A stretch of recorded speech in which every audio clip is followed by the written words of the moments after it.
Bonjour, aujourd'hui je voulais vous parler des traumas, des traumatismes. Alors qu'est-ce qu'un traumatisme? Une réaction à un événement qui est venu vraiment marquer très profondément notre cerveau, mais pas que, notre corps aussi. Un événement traumatique, c'est lié à la mort, c'est lié ou c'est lié à une agression, y compris les agressions sexuelles. Donc, cet événement, on peut l'avoir vécu, c'est-à-dire qu'on a appris le décès de quelqu'un ou on s'est fait agresser, ou alors on peut avoir été témoin aussi de cette scène.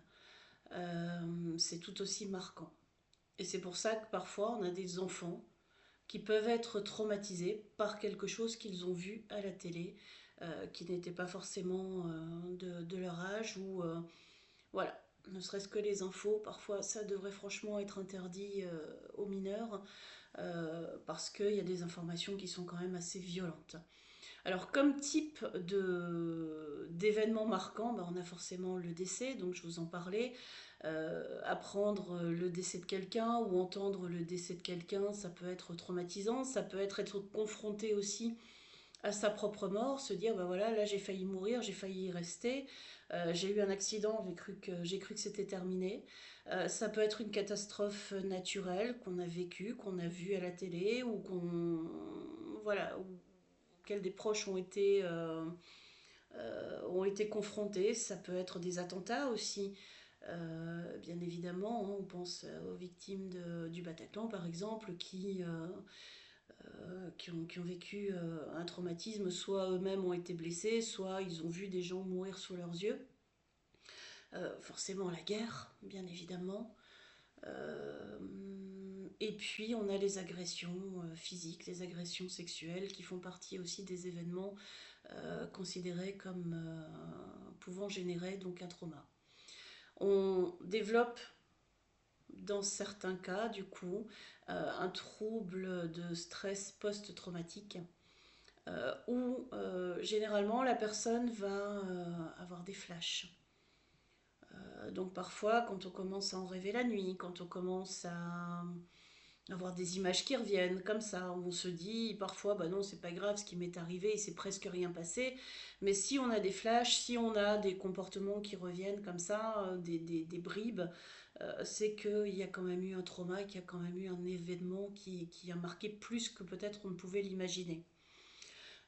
Donc ça va être, je vous disais, ouais, des cauchemars, ça va être des réminiscences, des choses qui reviennent comme ça, des pensées qui sont un peu récurrentes.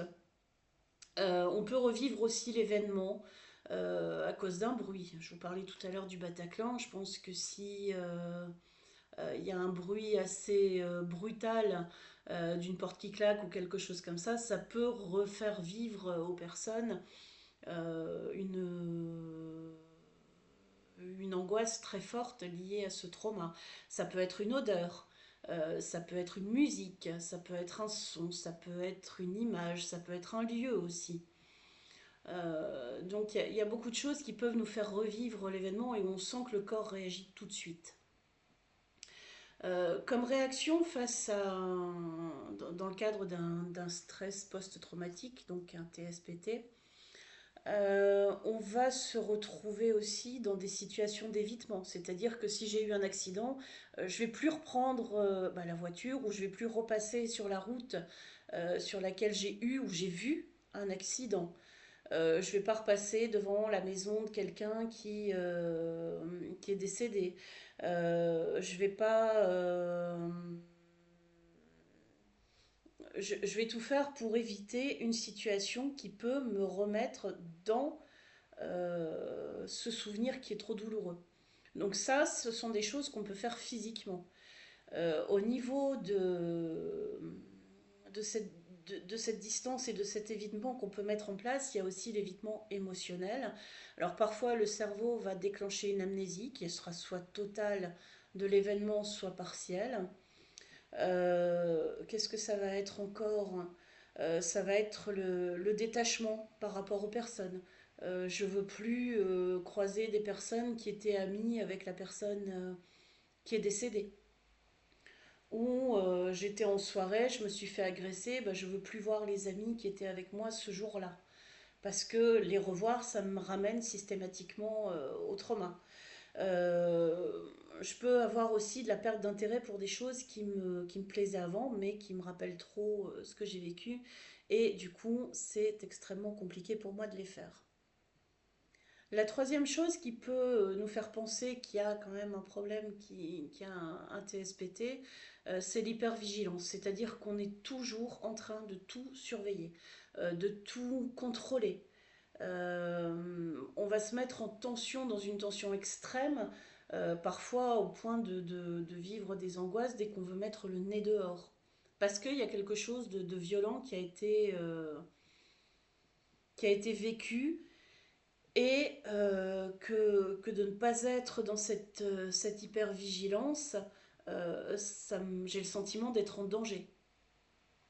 Alors, je vous parlais, juste une petite précision aussi, sur les événements qui peuvent être traumatisants. Il peut y avoir un événement ou il peut y avoir répétition d'événements. C'est pas forcément un événement isolé. Donc voilà un petit peu les façons qu'on a de gérer un trouble de stress. Enfin, on ne le gère pas, mais par quoi, par quels symptômes on peut penser qu'il y a un TSPT.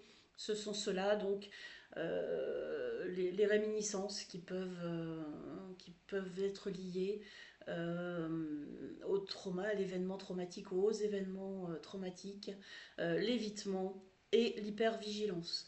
Donc quand on est en hypervigilance, ben, on peut avoir de la colère, on peut être agressif, on peut avoir des pertes de sommeil, on peut devenir phobique, on peut devenir agoraphobe, ne plus sortir, on peut ressentir une anxiété extrêmement profonde sur un tel type d'événement ou une anxiété qui peut devenir généralisée. Donc on a moins de patience, on est plus irritable, on peut perdre aussi de la concentration. Donc vous voyez, tous ces symptômes que je vous décris là, bah, c'est à prendre vraiment avec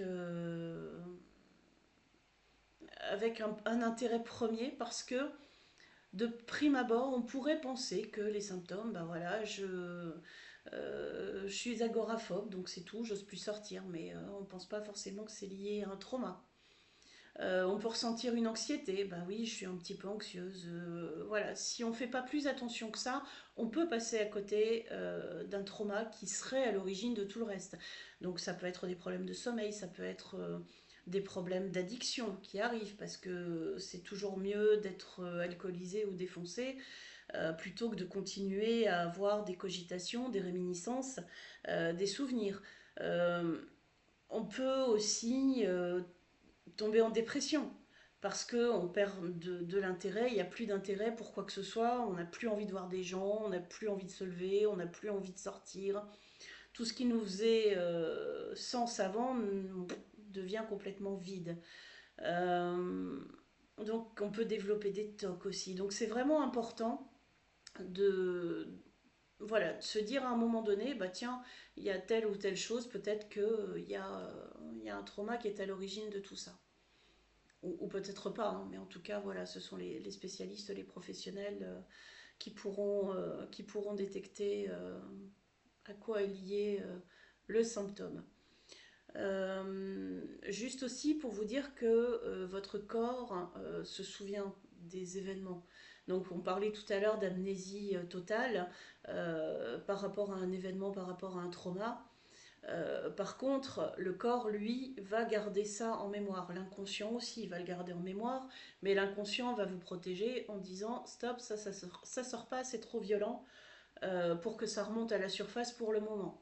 Alors souvent, on se rend compte que ça finit par remonter, mais le corps, lui, se souvient. Donc, c'est-à-dire que parfois, il s'agit aussi d'une tension qui n'est pas expliquée, d'une hypervigilance qui n'est pas expliquée, d'une anxiété, ce genre de choses. Mais on ne se sent pas bien dans un lieu, on ne se sent pas bien quelque part, il y a quelque chose qui nous dérange, on ne sait pas trop comment le définir, on sent qu'il y a des douleurs, on peut même déclencher des maladies en fait. sans trop savoir ce qui se passe, mais le corps, lui, se souvient. Donc c'est important, quand on parle de traumatisme, d'aller chercher et la partie psychique, forcément, mais c'est aussi important de penser à vérifier ce qui se vit au niveau de nos ressentis corporels, de ce qui se vit au niveau de nos ressentis, nos émotions. Donc voilà, il y a plein de facteurs comme ça qui sont à prendre en compte. À mon sens, l'un ne va pas sans l'autre. Et c'est important de pouvoir se reconstruire dans son intégralité quand on a vécu un événement traumatique. Voilà, j'espère vous en savez un petit peu plus maintenant. Et puis n'hésitez pas à questionner si vous avez des besoins particuliers. Je vous souhaite une bonne fin de journée.